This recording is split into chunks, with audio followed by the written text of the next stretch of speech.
Helen McDermott. Well, I don't know if you saw it, but last night on BBC One, there was an unusual family reunion. The documentary called The Children I've Never Met followed Sylvia Barr, who donated her eggs in 1991 as she traced her biological children.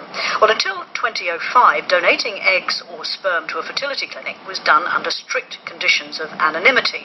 And then the law was changed, and Sylvia was able to track down her children after seeing the twins in a previous TV documentary. Here's Sylvia last night talking about her shock at finding out about her children. I never imagined that I would ever be in a position to know who the recipient was. So it was quite a shock to me, really, to find out.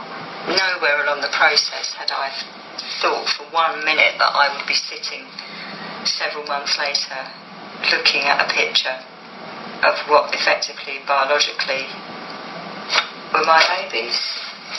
You know, it's hard enough having two kids that aren't your kids, that are your kids, but you don't know what you are and who you are, and they must feel that as well, mustn't they? You know, who am I? What am I to them? Who are they? What are they to me? I don't know. Now that they're adults, I need to do this. I need to make them aware that I do know of their existence and their identities. That was Sylvia Barr, who was talking on the programme last night about donating her eggs, and the documentary was called The Children I'd Never Met. Laura Vitchens is chair of the National Gamete Donation Trust, and good morning to you. Good morning, Helen. Did you see the programme last night? I did see the programme, yes. What did you think about it? I thought it was fascinating, not only because I'm obviously very aware of all the issues in gamete donation, but I am a mother of twins, coincidentally, but I also was an egg donor, so I could relate to quite a few of the issues she had and was feeling her pain in certain areas, yeah. Yes. Just first of all, tell us what the National Gamete, is that how it's pronounced, Donation Trust do? Gamete Donation Trust is the medical term for egg and sperm. Right. What we do, we are the national body that raises awareness for egg, sperm and embryo donation and help donors and patients and clinics either finding their donor, helping making up their mind, and getting more understanding of the whole process, and because there's so much involved emotionally, socially, ethically, morally, all of that. And well, you said you donated yourself, so yes, it must have been quite difficult in a way for you to watch this programme. I don't know whether you've ever met the children that would have been your children, if you see what I mean. It's very difficult to know how to describe it, really. Well, you're the biological mum. Yeah, but it started with that word when I saw biological children, and I know it's by the lack of another word that we use that, but I never felt that way. You know, my children are my children I have, socially. At the same time, I recognize that's how some people, and maybe even the children, call me that. I'm donated under anonymous rules, but had my status changed since then. And because I can understand why they want to find out about me. I never had a curiosity. Having said that, I guess neither had Sylvia. I mean, she was incandescent with compassion about all of the whole process, and never expected to see picture of babies. I don't know what would have happened if I had that. Because all of a sudden it's there. She was absolutely 100% certain. Certainly when she then recognized the handwriting, which I thought was a very profound moment. And I was thinking, well, how would I react? And I guess there would be something in the back of my mind, knowing that A, it was successful, B, you know the names, you can find out about them, and that's never supposed to happen that way. So, yeah. Yes, I think if anyone hadn't seen the programme, basically what happened was, it's a very sad story. The lady who received the eggs, as it were, and brought up these children, had a dreadful accident, and her own two children died, and there was a documentary about that, and from that, it's quite a complicated story to explain, really. Sylvia, who donated her eggs, actually recognised handwriting because the woman she donated to had written to thank her, so it was sort of from that she managed to trace them. And I suppose, as you say, once you know that you can trace them, that must be very, very difficult not to. Well, there was not a storyline in there, and I was tweeting my way through the program yesterday, and was talking to people, the general public who know nothing or not enough about donation, and were actually criticizing her, but the one thing that didn't come through enough, but is because she has a son out of sperm donation herself, I think she must have realized very well just what the curiosity levels are of the children, because her son obviously was quite curious about his sperm donor, and that may have helped in her decision to contact the children as well, because she recognizes that there could be that curiosity.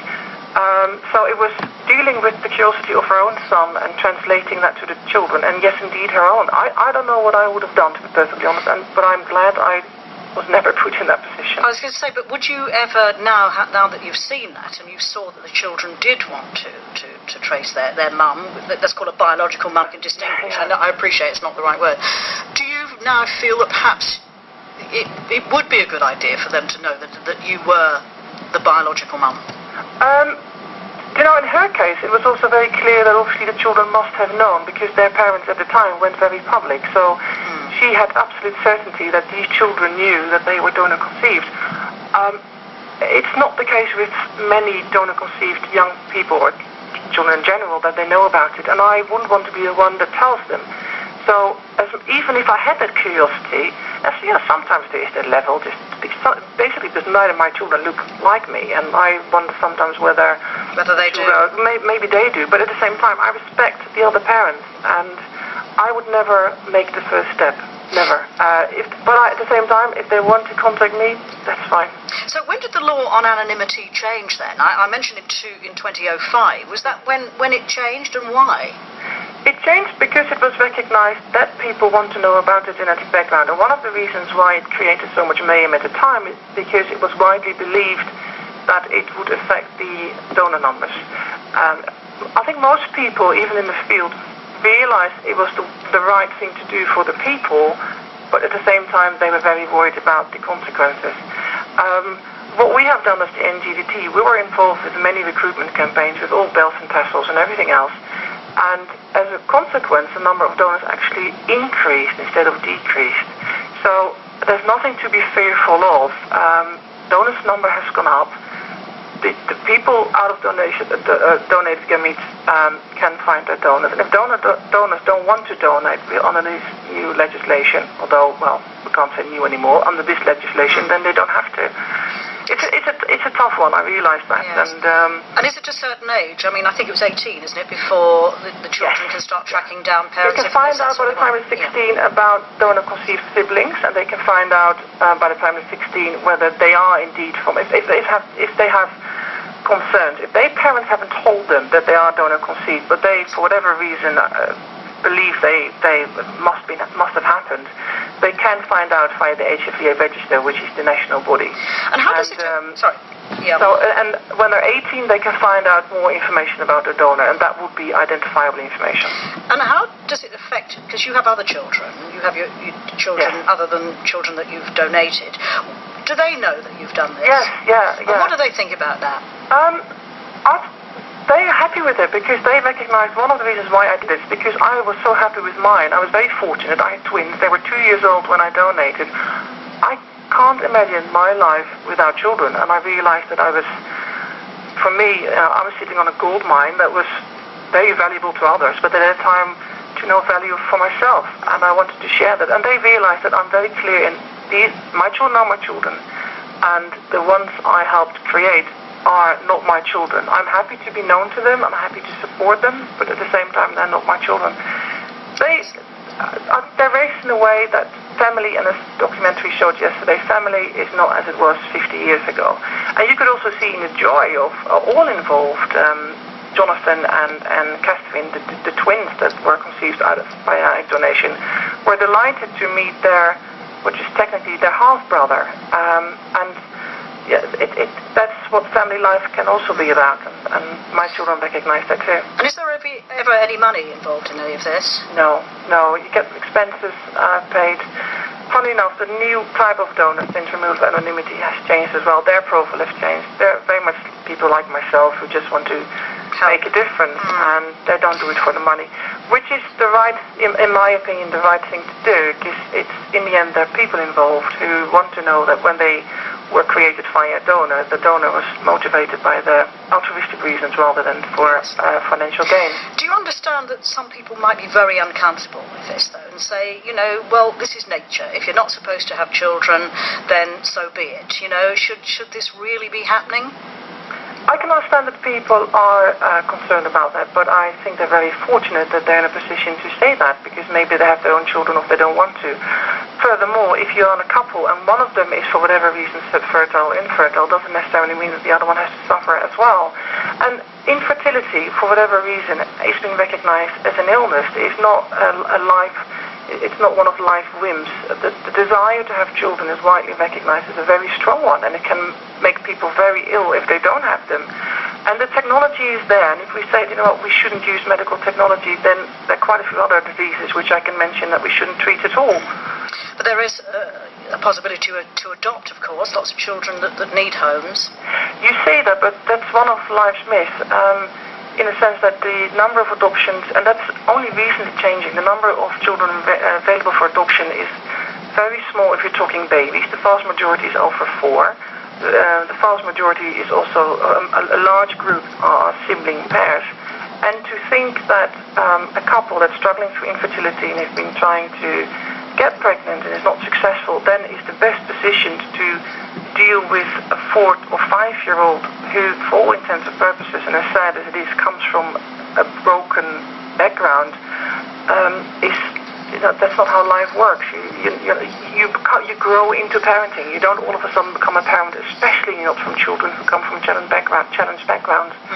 Well, fascinating, and I'm sure the program will have opened up this conversation for a lot of people, because there still is a debate about it, really. But you're saying more and more people are now coming forward as donors. Absolutely, and one of the things we shouldn't dismiss is that programs like yesterday really make people think, and I believe that having the debate, that's what makes people realize they can donate themselves, and that's how it makes them realize that life is changing, families are changing. Yes. And have you honestly never thought, I really want to know what my children, I don't know how many eggs you've donated, but what they're like? It's very difficult, because on one hand you have to be detached, and at the same time you have to be compassionate enough that you want to be known. I want them to be happy and healthy, but at the same time I know that the people who use my eggs have been trying to get pregnant for many, many years, so one has to assume that they are very careful and look after it. I get, maybe also because out of respect for my own children, I am generally fairly detached from it. I don't know why. It's probably also the only way I can survive with it, because otherwise, if I were to think about the other children as my children, it would do my head in, to be perfectly honest. Yes, and yet you call them your children. My children are the ones that are at home now, and yes. I can't wait for them to go to school on Monday. The other ones are not my children. But again, at the same time, if they want to, but that's because I'm the type of person, if they want to find out about me many years to come, I open up my home, I open up my heart. They can meet anybody, they can ask, absolutely, if they want to meet me, that's fine. But especially out of respect to the parents, and even more so towards the other mother, my heart breaks for her. When I was thinking of donation, I was thinking of the other woman, just how much pain she must be going through. And I can completely understand that she will be very worried that her children meet me. And my heart would break for her, so I will do everything I can to make sure that she realizes she's the mother, and I'm just a bit of genes and help them create, nothing more than that. Well, thank you. Laura Wichens, I beg your pardon. Fantastic to speak to you, and obviously you're there for people if they need some advice. Yes, if people want to talk about this or want to find out more information about becoming a donor, they can contact our website, which is www.ngt.co.uk. Which stands for, just remind us? That's the National Gamete Donation Trust. Or call, we've got a confidential national helpline, which is 0845 226 9193. Grateful for your time, and enjoy it when your children go back to school. I will, thank you very much.